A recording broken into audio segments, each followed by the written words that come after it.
మనము టోఫు తోటి మంచి డైట్ ఫుడ్ చూపిస్తాం మీకు చూడండి.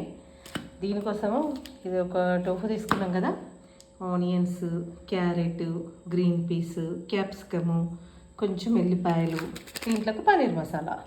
ఇప్పుడు ఇవన్నీ కలిపి మీకు ఒక మంచి రెసిపీ చూపిస్తా చూడండి.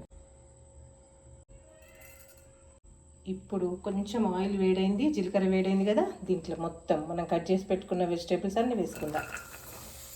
ఆయిల్ కొంచెమే వేసుకోవాలి, ఫుడ్ కాబట్టి ఆయిల్ తక్కువ పడుతుంది కదా. ఇప్పుడు మనకి ఇవన్నీ వేగలోపు మనం టోఫుని మొత్తం పీసెస్ కట్ చేసుకుందాం.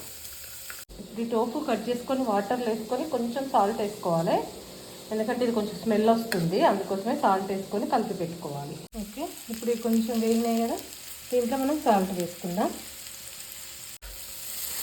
ఇది కూడా ఇప్పుడు మంచిగా కలుపుకుందాం ఒకసారి.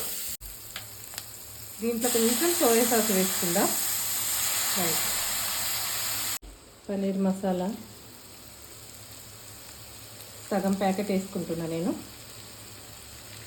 అలా ఓకే, కొంచెం మిరియాల పొడి వేసుకుందాం, స్పైసీనెస్ కోసం. ఓకే,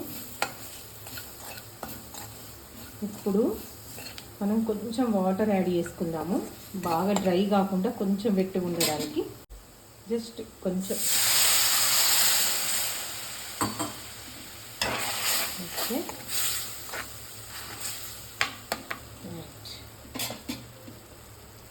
సాల్ట్ వేసి పెట్టుకున్నాం కదా, టోఫు పీసెస్ మొత్తం వేసుకున్నాం ఇందులో.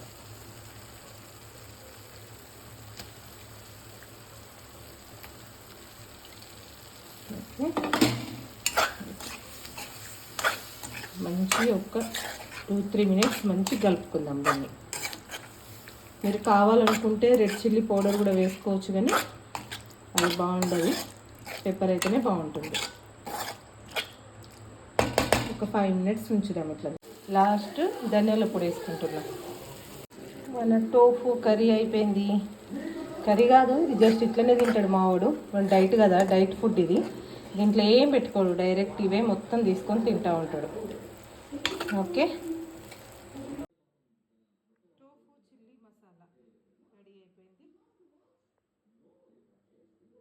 మన టోఫు చిల్లీ మసాలా రెడీ అయిపోయింది. ఇప్పుడు దీన్ని నైట్ డిన్నర్కి తినుడే. ఇది మా వాడు తింటాడు దీన్ని మొత్తం. ఇప్పుడు